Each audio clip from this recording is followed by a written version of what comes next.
this question.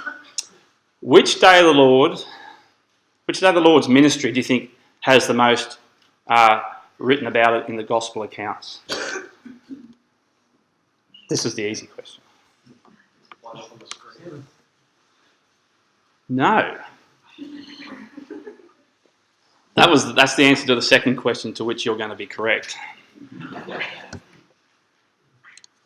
The crucifixion. Well, there's so much about the crucifixion, but outside of the crucifixion, which day would you think has the most written about it? Excellent. So good. So I remember when we studied this in the life of Christ, there's so many events. At first we didn't connect them all, but it's quite clear when you do put all the phrases together that there's this enormous day in the Lord's ministry, just one big day, which is so massive. It's the day which ends, which they take him even as he was and put him in the boat. It's that day. And we just want to go through that in context to the healing of Legion, because you could even tag Legion onto that same day. It's in that same 24-hour or 48-hour period of the Lord. That great day in the Lord's ministry. And what was he trying to do in that day? Well, thematically, Mark tells us that he spent the night before in prayer to the Father, trying to work out of all of us, imagine if we're the disciples who follow him, which 12 I should choose to be with me in that inner sanctum. Now, it's not exactly the next chronological event, but Mark obviously joins it thematically for us to tell us that this is what's on the Lord's mind. And if he was going to choose just the right 12, and he's talking to his Father about this one, and going through his personality and the characteristics and the advantages of having him in the 12, it took all night. On one level at least, the Lord's saying, well, if you're going to follow me, this is what my life is about. And this particular day shows that. And it's another day where it's like he's stretching out his arms to Israel, saying, we suddenly started echoing. No?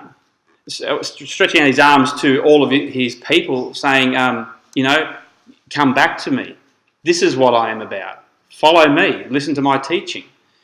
And so it's amazing when you think about it. And here are, and it's way too small, isn't it? The list of the events. It's not the fine print. That is the details of the day. And, I'll just tell you about some of the things. It begins with him going back to the house in Capernaum. Does anybody know which house he could have possibly been staying at now that he's left Nazareth? It probably is Peter's house. And if it's not Peter's house, it's another house. I'm just putting it out there. I don't know. It's probably Peter's house, but he goes home, and immediately, like on other occasions when Mark says there was just no room, people had come crowding to the door. This day begins with him not even having any leisure to eat. And what's it tell you about somebody that doesn't have time to eat? Pretty dedicated. Dedicated. And you know what I'm thinking? He wants to eat. And it's the same question that I asked the other night. Do you know why he wanted to eat? Because he was hungry. So he's just like you or me. Like if I get to school and I haven't eaten anything, and I think, I'll make it through to recess, and I always get my ambitions mixed up with my capabilities. I think I'll make it through to recess. I'll have a coffee just to help me. The only thing coffee ever does is help the headache along. By the time of recess, if I haven't throttled too many kids, I'm in a really bad mood by then. And you need food. No rest. They wouldn't even give him a chance. In fact, the day begins so badly that his own family have come to take him, come to seize him. As they said, the challenges of the ministry, and they didn't even believe in him anyway, but the challenges of what he's trying to do, it's probably embarrassed the family sufficiently, and it's tipped him over the edge and he's gone totally insane. He's beside himself. That's what they say. And that's how it begins. And he dismisses them, and he then starts to, he heals a blind man who is also mute and can't speak. And then he comes into contact with the Pharisees. He actually summons them because he hears that he's been maligned by them. And they say that, well, he healed this person through the power of sin. And that's just a no-brainer. And the Lord picks up on that and says, don't be ridiculous. Because a kingdom divided against itself can't stand. Why would I be doing that? The guy's got some ailment. That's good. If I'm bad, that's good. I'll keep the ailments going. And so he dismisses their argument as well. He warns them that because of their persistence and their terrible lack of acknowledgement of him and his work, that they were in danger of the unforgivable sin. That is, you ready for it? The unforgivable sin is nothing more than having a pride so deep that you will not say sorry. That's the unforgivable sin. That you will not say sorry to God, to have something that deep within your heart that God can't even recover you. Of course he can't forgive you. And the Lord, he then tells them, furthermore, not only will you be in danger of the unforgivable sin if you persist in this type of pride, but you're also a family of snakes. So he really exacerbates the situation, and the day doesn't get any better from that time. He calls them an adulterous generation, and he asserts that he's wiser than Solomon. And so when you start looking at some of these things, then in the house now, settled down with a whole crowd around him, can you imagine this? His brethren, his own brothers, have gone back home and they've persuaded Mary that the situation's so bad that she has to come. And this is the second time now. And it looks like there's 3 times on this day that his family try to stop him. At least 2. This is the second time, and they've even got mum on side. And they get to the door, and you imagine if this was the case, and so where the Lord is up here, they knock at the door back there and they say to Ken, can you tell the Lord that his family here and his mother's here? And they say to Andrew, can you tell him? And it goes down, and I don't know any other brethren, but all the way down to David, then down here to me. And I don't say, oh, okay, could everyone just part, please, so I can go and, address this? I send it back through David, back through all the brethren I don't know, to Andrew, to Ken.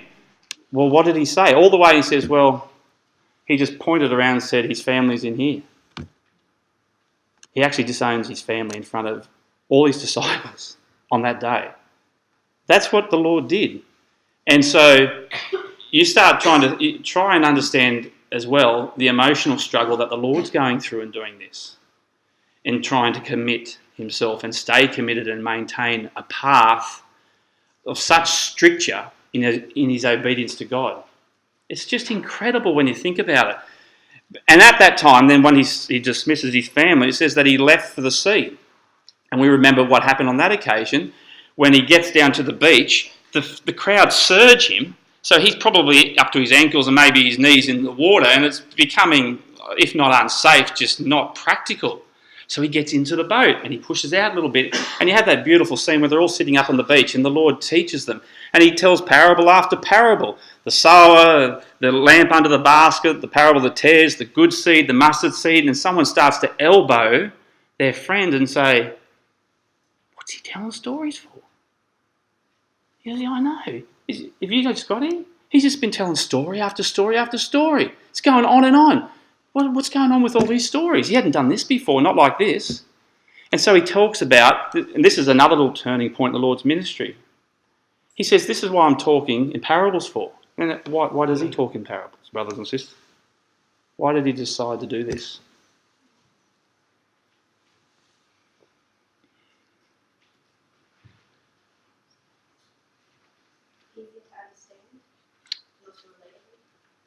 Yeah, but probably the exact opposite to easy to understand initially. It probably does make a bigger impact once you grasp the analogies and metaphors, but at first it was for the people that, like these two who are just sitting going, like another story, and I like stories, and so there's this guy here, he loves the stories, and he just thinks, oh well, another story, see you later. They don't go any deeper. But the stories were meant to weed out from those who followed, those who really wanted to know and those who didn't want to know. Simply somebody that would say, oh, that was so interesting. What was that about? And ask the question. Having asked the question, you were able to get down to the level that the Lord wanted. And when they get back to the house, like he tells all these stories, and then he goes back into the house and the disciples are going like, my brains are hurting. What did that mean? And he explains to them the parable of the sower and the parable of the tares. This is all on this same day. In the house, surging crowd, out of the house. He tells the story, the parables, the mustard seed and the leaven. And then the treasure in the hid field. We know that story. Remember that? The guy that sneakily falls across the treasure, sells everything and buys that block of land just so he can have the treasure. And then the pearl of great price. The pearl of the kingdom. Somebody who's been searching for the pearl and another person who has it and just says, oh, it's pretty valuable, but he's willing to sell it. No one would sell the pearl of great price. He tells that story as well in the fishing net and about the old and new treasures. And then it seems, if you go to Luke chapter, well, if you just later, Luke chapter 8, either that was the same occasion or Luke 8 presents another occasion when you look at the connective statements, it seems chronological, that for the third time his family even attempt to come and get him again. Stop it. You're embarrassing us. And for the first time the Lord is silent and they're just dismissed. The second time he says, these are all my family here. And the third time he says, my family are they that do the will of God. Like he just says it sharply. He said, the second time, those that listen to what I have to say and do the will of God are my family. And the third time it appears he just says, my family are those that do the will of God. And he won't have anything to do with his family. And he disowns them. And then you know what happens. His brethren don't even believe in him. So this is the day where he's called the disciples and the apostles, and we're all listening to this. Maybe we want to follow too. And the Lord is telling them, you've got to understand, you've got to get over your natural affections. This is how hard it is. And no one could accuse him, well, you haven't done it. Wow. Imagine that emotional strain. And it ends with, that same evening as he's about to get into the boat because he finally gets away from the crowd. And he sees the crowd coming again. He says, let's go across the lake. We'll just have a look at this one. It's in Matthew chapter 8, please, brothers and sisters. In Matthew 8, right at the end of this day, if the day's making you feel tired, do you imagine if I said to you, that's the itinerary you have for your day today. I hope you go all right, get through it and see how you perform. I'm not certain that it was a representation of every day of the Lord's ministry. This is probably a particularly busy one, but there's no way he shirked any day. And this is a day which you could pick out and say, this, if you want to be a disciple, this is what it's about. And it ends with, a scribe comes up to him in Matthew chapter 8 and verse 18 and says, Teacher, I will follow you wherever you go. And we get that famous line from the Lord which says, the foxes have holes, the birds of the air have nests, but the Son of Man has nowhere to lay his head. Now I'm going to ask you, brothers and sisters, what do you think that means when he says, the Son of Man has nowhere to lay his head?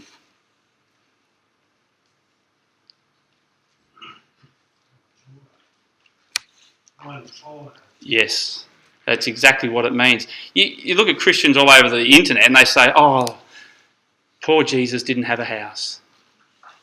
He was so poor. It's not what it's saying.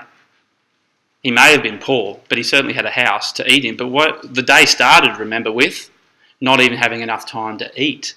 And this guy comes along and says, oh, look, I'll follow you anywhere. And the Lord's saying, well, if you want to play A grade, if you want to be here following me, I'm going to tell you, you're going to have to sacrifice a few things because you're not even going to get any sleep.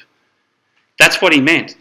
He's so busy, so hassled and hustled by the crowds that surged and pressed around him that he didn't even have time to sleep. We know because the disciples take him even as he was and they put him in the boat and he's gone. That's exactly what it's like. And we know what happens then, how tired he is. He sleeps through the storm. Now, is that even possible, to sleep through a storm? Has anyone ever been jet lagged before, like really badly jet lagged? Jodie and I came home once from the UK, and I always get it worse coming home because I'm so mad about having to come home. I never sleep on the plane. And Mum had picked us up in Brisbane, and it was about 7 o'clock, drove us home. We got home about 10, and of course you have to do the whole family thing, give out all the souvenirs that you've got for the kids. And Mum was there, so we had to spend time with her and everything, and that's fine. But everything was starting to swim, and I remember it got to about 3 o'clock and I was just gone. I was totally shattered, and Jodie had just gone on the bed. And I remember thinking, I said to the kids, kids, don't get up to too much naughty stuff. I'm just going to lay here for 5 minutes. And I remember the kids coming up, putting blankets and things on me. I was just sort of dozed in and out of consciousness. About 3 o'clock, I woke up at 8 the next morning. And I just sort of turned, and we had this open plan type of house, which you could see the lounge room, the dining room and the kitchen, and the whole place had been totally and utterly destroyed. They had cooked everything that was found in the cupboard. Even they tried to cook tins. There was popcorn everywhere. You know they'd been fighting because there was things busted and broken, and I didn't hear a thing. I slept through the whole storm, and I was tired just from my own things. Can you imagine how tired you'd have to be to sleep through this type of storm, which even hardened sailors who've spent their whole life in the Sea of Galilee? They're the ones who were scared. And so when you think about that storm, was that the only storm in this? How many storms were there? And if I could tell you, I mean, we know where the main one is. Where's the main storm in this chapter, if we're going to talk in metaphors? Well, it's definitely Legion, isn't it? He's got the main storm raging inside of him, but what about the crowds? I mean, that's also a major theme here. The surging crowd. The disciples, the storming legions we've mentioned, storming the herdsmen, the people of the city, the people of the country, Jairus the next day, all fearful, anxious, needy, worried, tumultuous people with the storm caused by sin, their own sin or others' sin, all raging inside of them. We're all in it, brothers and sisters. All of us have got some sort of a storm going on in our life. The point of this healing of Legion for us is Christ is the one that can still the storm for us. And yet sometimes, like Legion, we don't believe it. It's got to take something big for us to understand that he can actually do this. And it's incredible to think about. And so the Lord gets in the boat and... Oh, sorry, I should just mention this as well, that it's very interesting that madness is also a strong theme in these chapters. Madness, of all things. So that the Lord talks in parables about madness and so forth, but he's accused of being insane by his family.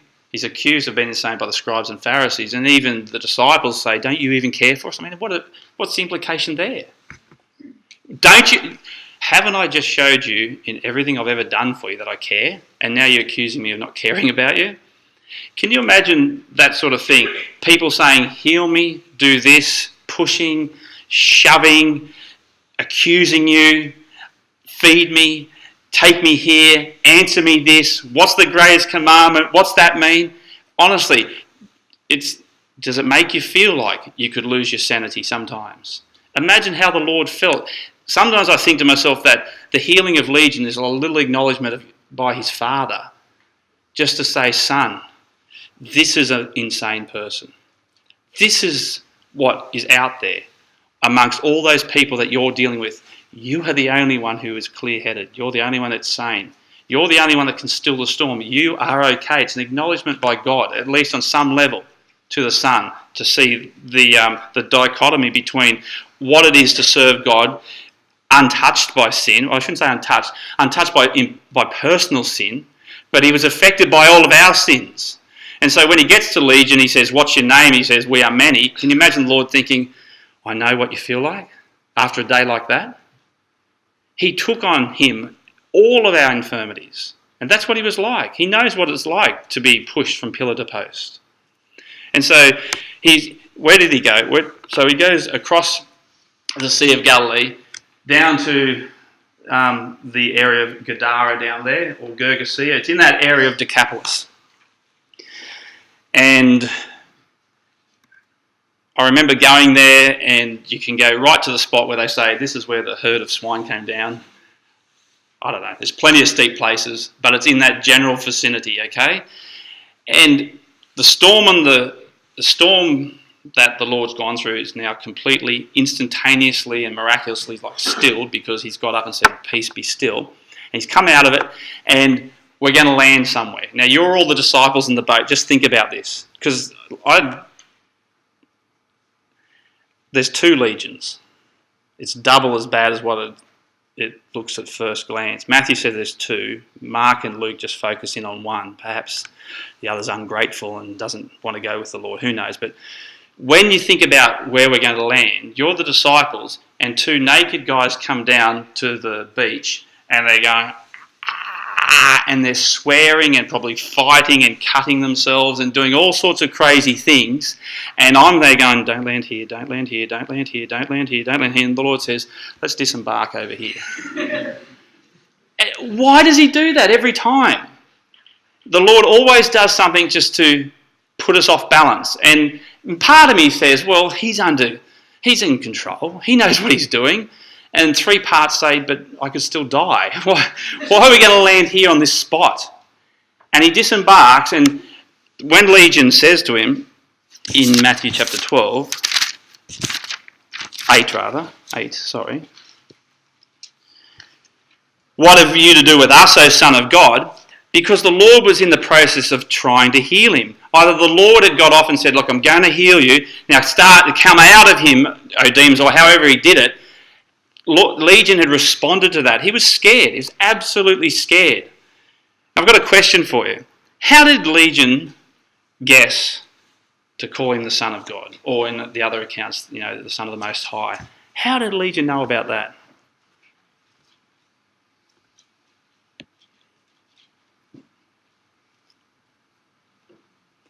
And while you're thinking about that too, just put that on the shelf there in your mind. Also, why did they come down to the beach? And I'll just talk in just singular. Why did Legion come down to the beach to meet this boat? All right, he saw that storm.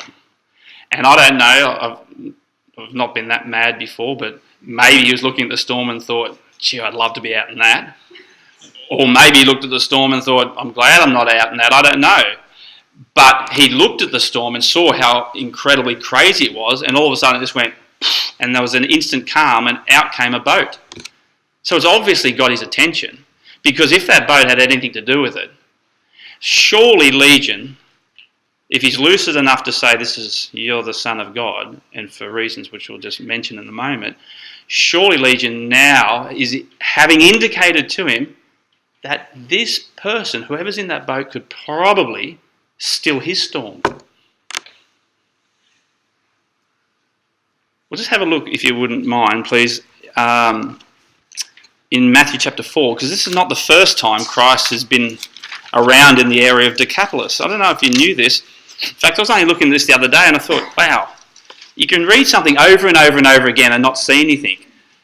I mean, males do it all the time, especially when I'm looking for the salt in the pantry there. So, in Matthew chapter 4 and verse 23, we read this.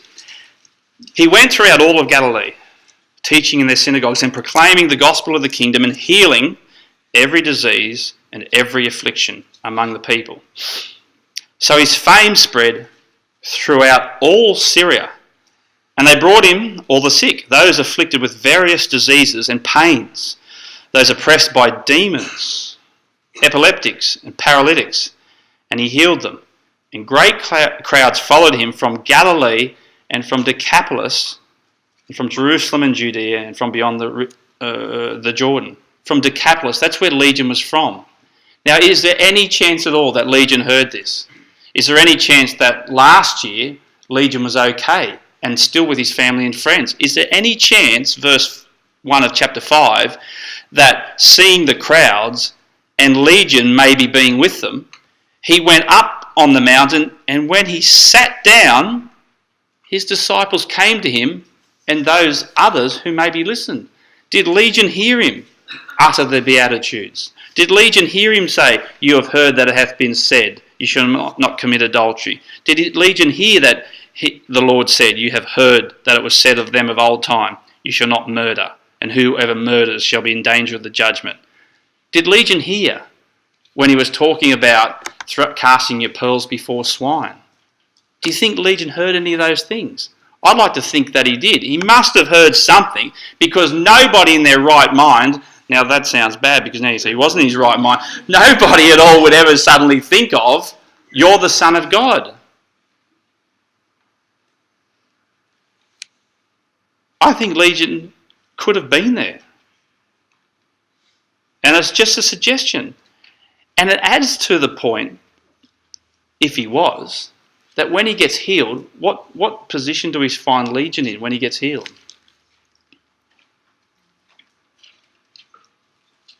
Remember how Legion is sitting with the Lord and conversing with him? It just reminds you of that scene when the Lord went up to the mountain and he sat down with his disciples, and now Legion wants to be part of that, something that he'd seen before. Maybe. I'm just putting it out there, but we know somewhere along the line, either second-hand or first-hand, Legion had heard that this fellow here, this preacher, is going about saying he's the Son of God. And he's got the power to do things. And something now has unhinged him. So, what's Legion's problem? Has anybody got any suggestions about what Legion's problem could be? Because I've got some pretty technical terms, and I'm only going to put them out as a suggestion anyhow.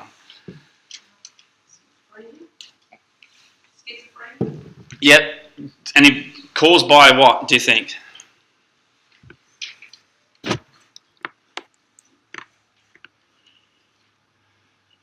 Pigs? Oh, no takers, right? No problem. Well, I'll give you some technical terms which hopefully just baffles you enough to say, oh, well, maybe it is. There's these two diseases which can be passed on by pigs called trichinella and cysticercosis. And what it is, I mean, it sounds disgusting, right? And there's probably good reason why pigs are unclean, but you'll never get me off bacon and eggs, I can tell you. There's this worm that lodges in pig's flesh, and if it's not cooked properly, it can be transferred to humans. And it goes into soft tissue. And one of the soft tissues which can lodge in is the brain. And it causes a lot of swelling and a lot of pain, and it can drive people insane. Now, I just read about it. Maybe that's what it is. Maybe that's a reason why Legion said, take it out to the swine. Maybe there was an acknowledgement there that there was some sort of connection between the way he was and with the swine itself. That's just a suggestion. Take it on board if you like, quickly dismiss it. It's up to you, but I'm just putting it out there anyway. So, what's going on? Well, look at this. He comes down there, and all the records say, at the time when he's about to heal him, now there was a herd of many pigs feeding in some distance. Now, why on earth tell us that there are pigs feeding? Who cares? Why not just say, there's a bunch of pigs over there? Why tell us that they're all feeding?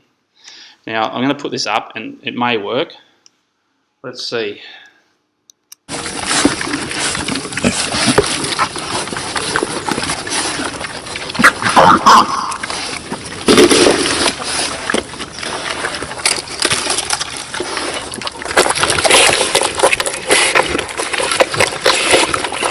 Look at the dish they're eating out.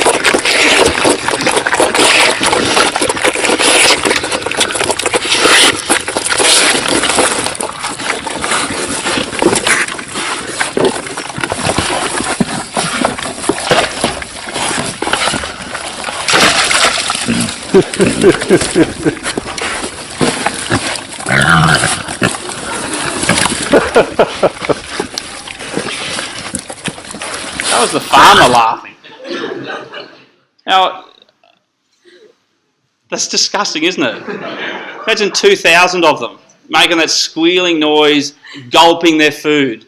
Now, it's Leviticus chapter 20. Let's go and have a quick look. The unclean and the clean animals. What is going on with this? I got fascinated with this whole idea of unclean animals. I mean, do you know what the most disgusting animal is to Jewish cultural sensitivity? Have a guess. Of course, it's the pig. And you think, the poor pig, like, why? I mean, there's animals as disgusting as that, but you've got to admit, it's pretty down there on the level, isn't it? It's not very nice. So God tells us, I might ask, why did he separate animals into clean and unclean? And it seems so arbitrary. For health reasons, things going off, going bad quickly, shellfish and so forth. Yeah. Getting cooked, getting sick from it.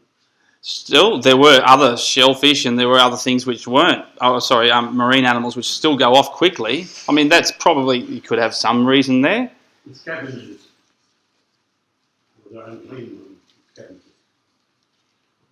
And that could be legitimate too. But in the end, we have to say, we're really grasping at straws for these real reasons. God just said, this is it.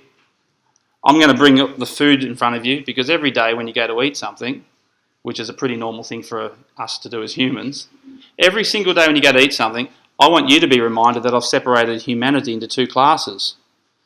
It's clean and unclean. People that serve me and people that don't. This is what he says here. It's as simple as that. Verse 22 of Leviticus chapter 20.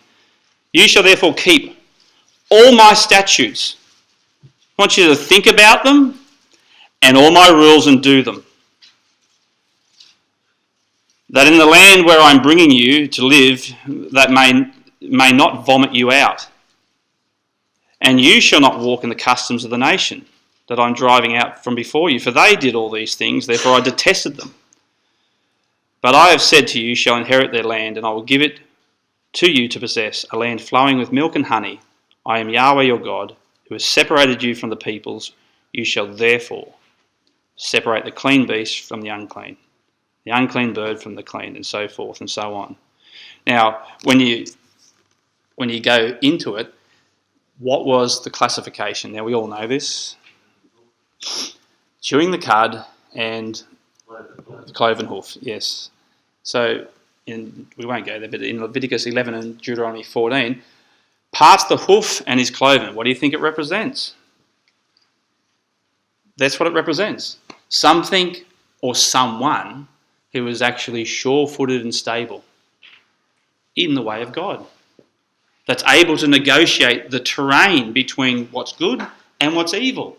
That's what a cloven-footed animal represents. It's not because it has nothing to do with spirituality, but it's what God says it represents. Do you know where that's from? That's what the Jews say. They got it, because we say, this is something Christadelphians made up. There's no way the Jews they did get it. Pure and simple. That's what they understood. That's what they said. Somebody that walks in God's way. What about a person that chews the cud? What do you think that represents? A ruminant. What is a ruminant? Meditation. That's right. Yes, meditation. Someone that goes over and over and over God's word, who meditates on it, who thinks about it, and pun intended, keeps bringing it back up, right? Over and over again. Now you think, you can ruminate on many things, because, I've got someone I can ruminate on, and I think, I can't stand them, I hate what they said to me. I think, no, shouldn't bring that back up again, I've just got to let it go. I'm at the shop, I'm just about to pay for something, and they come back into my mind, I think, I hate them, and why do they... And it keeps coming up. And all of us are experts at doing that, aren't we? How do we become experts at bringing up the Word of God all the time and thinking about how we can put it into practice and speak nicer to one another and to be more patient and hospitable and caring and loving and do more for God and service to Him in the ecclesia? Wouldn't that be good if we could keep bringing that? But this is simply what these animals represent. It's as easy as that. And the Jewish nation understood that. They got it. Well, the poor pig is the worst of them all. So I'm a kid now, but before you even get on to the kid, I'm a kid, I'm a Jewish kid, and I say, look at some of those animals out there. And I go, Mum, horse, yum, horse burger for tea. And Mum says, well, hold on, let's look at the criteria, son. Does it chew the cud? And the little kid goes, no. Well, we can't eat it then. We'll just look at it. Does it have a cloven hoof? And the little kid looks down, really sad. No. And the kid looks around again. He's thinking, I'm really hungry. And he looks at those little mice things up there, and one of them happens to be a rock badger, whatever a rock badger is. And he says, Mum, what about a rock badger? A rock badger burger would be pretty good. I could have one of those. Yum. Mum says, well, let's have a look. Does it chew the cud? And the son looks at it and says, yep, it's chewing the cud. Well, one other classification it has to meet. Does it have a cloven foot? Oh, no. No rock badger burger. Can't have that. And so that's what it was like. Every time they ate, mum or dad would be able to say to the kids, this is because God wants us to think about his word, to meditate it and to walk in his ways. It's as simple as that. It's the same as the word faith. The word faith means to bear up in the arms. And every time you saw a kid get picked up, you'd say, oh, that's the faith I'm meant to have in God. He's picking me up. It was to be brought before the Hebrew mind every single day. And that's why he put it into the animals. But the poor pig, like when God says there are some animals that chew the cud but don't have cloven feet. But guess how many animals have cloven feet but don't chew the cud? There's only one, and it's the poor old pig. Why is that? Going off, not that one, going off this one here, he parts the hoof, but he doesn't chew the cud. You saw how they just fed, gulp, gulp, gulp, and down their food, not even chewing. It's disgusting. The poor old pig, the Jews know, pretends to be kosher. The little kid goes, he's a cute little fella, Mum. Could I have him on a burger tonight? Look, he's sticking out his feet like this, and for all intents and purposes, looks clean because he's got his little cloven feet. But he hasn't got the stomach for it, has he? Inwardly, he's rotten. You know what the Jews called the pig? A walking privy, a walking toilet. And you saw what they were just eating. I mean, I agree. Why? So what does the pig represent? This word's come up quite a bit. It comes up in the Lord's ministry regularly because when he's dealing with people like me in his service, I always want to appear better than what I am. It's just human nature. And I'm a fool for doing it. But isn't that what the pig is?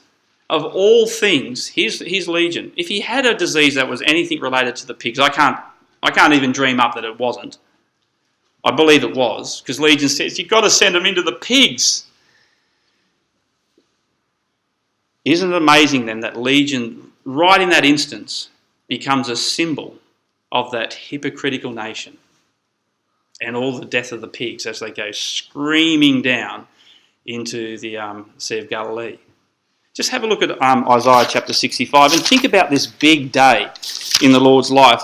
This day, which we've said before, it talks about that same day, parable after parable, the Lord extending himself to his people, trying to get them to see what it is that he's about. When we go to Isaiah 65, this is absolutely amazing that there's no doubt at all this is a reference to the time of Legion, or Legion actually refers back to this, whichever way you like to see it work in God's word. Verse 1 of Isaiah 65, I was ready, God says, I was ready to be sought by those who did not ask for me. I was ready to be found by those who did not seek me. I said, here am I, to a nation that was not called by my name. Now who's that? Who's the nation not called by his name? Who's the ones that didn't seek him? It's the Gentiles. It's the Gentiles. God said, I'm ready. And that's what Christ did. Christ said, all right, let's get in the boat. He saw the crowds coming. He was sick of it. Let's go. And he goes across to the Gentiles. He's ready now to go preaching. I spread out my hands all the day. And I wonder if this one day in the Lord's life, a representative day of everything he's trying to do, spread out his hands and show Israel what he's about, he says, all right, they don't want to hear. I'm ready to be sought of someone else. Because they're a rebellious people who walk in a way that is not good. Following their own devices. People who provoke me to my face continually, sacrificing in gardens and making offerings on bricks, who sit in tombs. Where did Legion live? I mean, what do we know about Legion? He had no clothes on. He couldn't be tamed. He used to attack people, cut himself, fight, hurt himself. He lived amongst the cemeteries. He was absolutely insane. And spend the night in secret places who eat pig's flesh. and broth of tainted meat is in their vessels, who say, keep to yourself, do not come near me, for I am too holy for you. That is a wonderful picture of Israel, isn't it? Right there. Legion must be representative of them, that hypocritical nation that says, God, we're too holy for you. We don't need you anyway. Look, watch, we'll do it ourselves. And Christ goes to heal this man.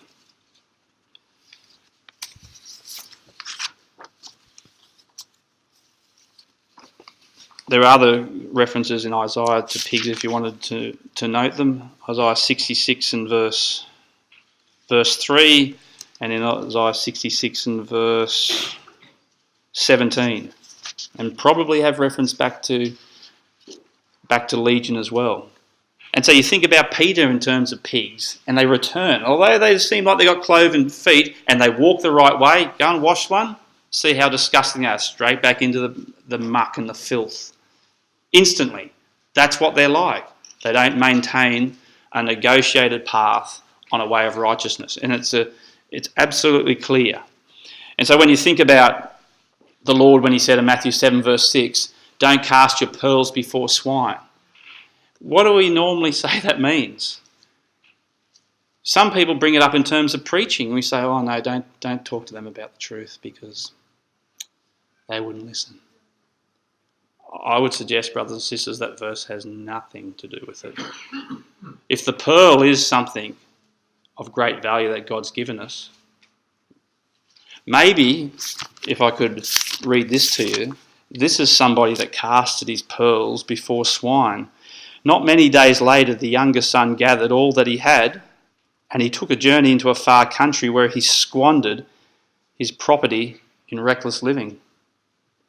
That's casting your pearls before swine, isn't it? Where did he end up, that prodigal son? But feeding the pigs. In case we miss the point, that's what it is. We take the pearl of great price and we spend all that we have on sin and reckless living in a way of life that's not in common with Christ. That's what it means. And there's the pigs. That snarling, squealing, gulping, horrible, disgusting mess. And there it goes. And Legion sees it. Christ says, off into the pigs then. And down, screaming into the Sea of Galilee. And can you see the little storm there? And by the way, just like that there, you go to YouTube, pigs feeding. Yep.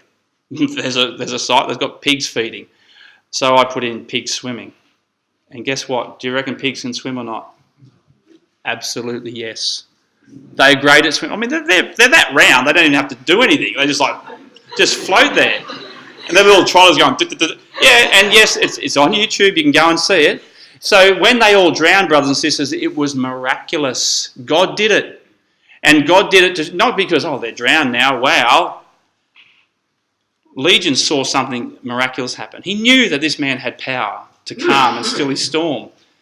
It would have been a miracle if none of those pigs had survived. And they didn't, because God drowned them. And that huge storm, that tumultuous storm that frothed up the Sea of Galilee once more and became completely calm. And so we have Legion finally sitting clothed and in his right mind. I mean, in one level you can at least say, well, there we are, there's a baptism for you. The old man goes into the water and afterwards we're out and we're clothed. Everyone can see that type. Everyone can see that if you spend time with Christ, in the end it will still your storm. The storms in your life that you have. I have to suggest it because it's just like, what do you think where it says about 2,000 pigs? And by the way, I say this with tongue-in-cheek because I'm not big on Bible numerology except when it's clear, like, for example, the 1,260 days. There's something there. So what do you think where it says there was about 2,000 cubits between the ark going into the land and the rest of the people when they crossed the River Jordan? Do you think there could be a link? I mean, everyone's so stony, they don't want to say it, but maybe, tongue-in-cheek, maybe there's a clear principle with a pig for a year principle here. So that if a pig represents 1 year and we had 2,000 pigs, I don't know. Is it too obvious that we go, is it so obvious we go, as if that's right? Why even bother say there was 2,000? The kids at school said, well, because it's about 2,000, sir, that's why it says it's 2,000, because it doesn't matter. I said, well, it doesn't even have to put a number on it then. Just say there's a bunch of pigs. There's a whole herd of them over there. Don't say about 2,000. That does my head in. So it's just a suggestion, maybe. I don't know. And not the pig for a year principle. Don't quote me on that one, please. Someone's probably done it before, seriously, and I'm not. So there was a huge commotion. This healing of Legion, I think, it's probably one of his most dramatic healings. You have to, wow. And dangerous too. And so instantaneous and massive. And we go, the poor pigs. But if they were the cause of all the disease, they should have been quarantined and put down yonks ago. So don't worry about that. And the herdsmen, well, it's like, when you get bird flu and they come to those farms, they put down every single bird. That's just the way it works. So maybe there was some justification for it, and at least if it was the origination of the disease, it definitely stopped the disease. Not that it mattered, it went into the water source, into the pristine Galilee. I don't have the answers for everything. I just think they're there to be thought about, but Legion is massive, and he's begging. He wants to go with the Lord, doesn't he? He says, please let me come with you. And the Lord stops him because he's got that spirit in him. And he knows he'll be of value back here in Decapolis because, later, it's in, where is it? I just want to give you this quote. We don't go there. It's in Mark chapter 7 and verse 31. Later, the Lord goes back to Decapolis. Does anybody know what happens there then? It's just so amazing. Guess how many people come out to him? 4. It's the feeding of the 4,000 in that area. And you must think, surely Legion has been the major contributor to that. Surely he has. Sitting there clothed and in his right mind. And I think about Legion too. You imagine if you're one of his friends too, and he starts to come back in, and he waves to you and says, "Hi, how you going?" And you think, he's going to bite my other ear off now. It would be like Josh said before, it'd be like Saul of Tarsus being converted in the new ecclesia. People would be scared at first. But then he'd have the story to tell about the gospel, the Son of God, the Most High. And maybe he heard him before that. And he went mad, but he made him sane again. And people said, it's like Nebuchadnezzar. And they saw some links and they saw the power of Christ. Now, brothers and sisters, it's so obvious, isn't it? If we need a new attitude and we need our storms in our life stilled, we have to spend time with Christ.